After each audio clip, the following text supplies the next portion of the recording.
Moving forward with Magic the Gathering, only certain sets will be deemed a success. Let's discuss what it requires to be a success now. I have come here to chew bubblegum and kick ass, and I'm all out of bubblegum.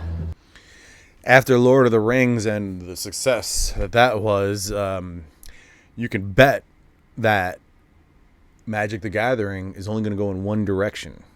Corporate made so much money from this whole Lord of the Rings thing that you better believe they're going to structure new sets kind of in the same way.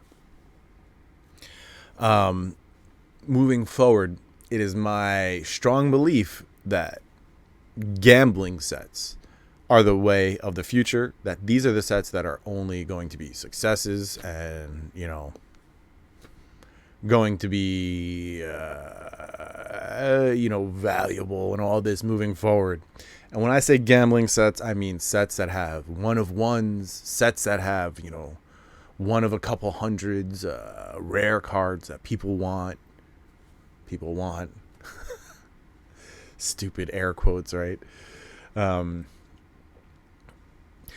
These are the type of sets that moving forward are going to be, people are going to freak out about. You're going to hear about it. You're going to see more videos and people are going to be commenting about it and obsessed about it for a few months till the next product comes along.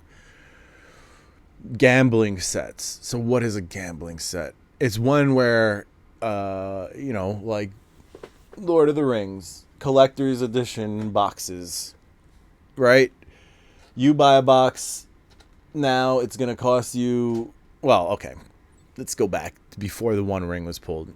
These were $500 plus boxes. So you spend $500 and you don't get a Surge foil. You don't get a Elven or Dwarven or Human Ring non-serial. You don't get an Elven, Dwarven, or Human Ring in serial.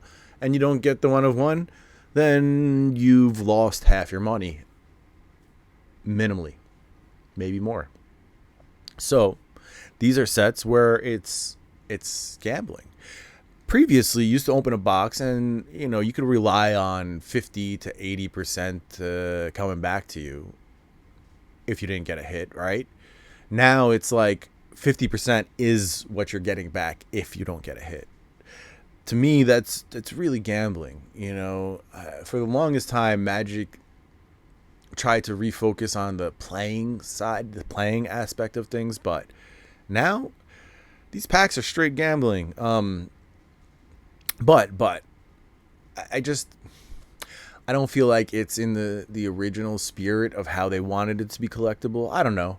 All I know is now, if a set doesn't have a chase, it doesn't have multiple layers of chase, then it's just not going to be a success. People aren't going to buy as much, and it's going to sit there like New Capenna and or Innistrad Midnight Hunt. This is just the biggest problem with this whole gambling Magic thing.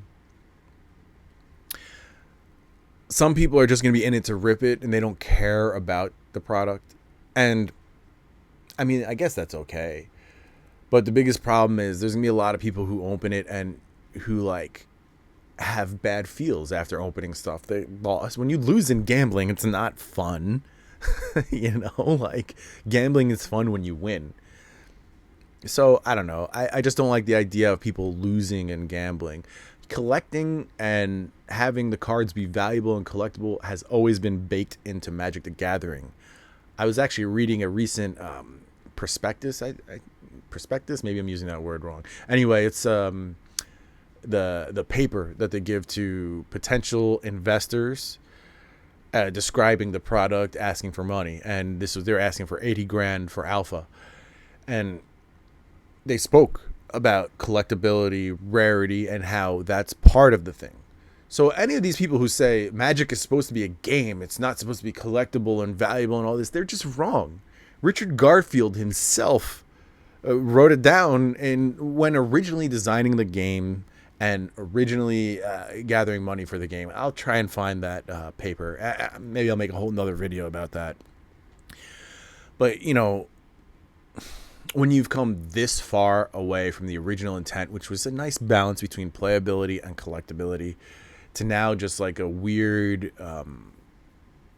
adversarial relationship between players and collectors, and I don't know. It's become strange, but moving forward, you can bet that only the gambling sets will be the money makers. Only the ones where, you know, if the 1 of 1 ring wasn't pulled, holding on to those boxes would have been a long-term play, definitely. But as it is, that's not a long-term play. That's apparently very short-term. I don't know, guys. If you're going to buy any of this stuff today, remember to use my TCG Player affiliate link in the description. Remember to like and subscribe. About 3/4 of the people watching aren't subscribed, which is crazy. I don't know why you watch. Channel memberships, Patreon, all the fun things. Everybody, have a lovely day. Peace. Game over, man. Game over. What the fuck are we gonna do now? What are we gonna do? Maybe we could build a fire, sing a couple of songs, huh? Why don't we try that?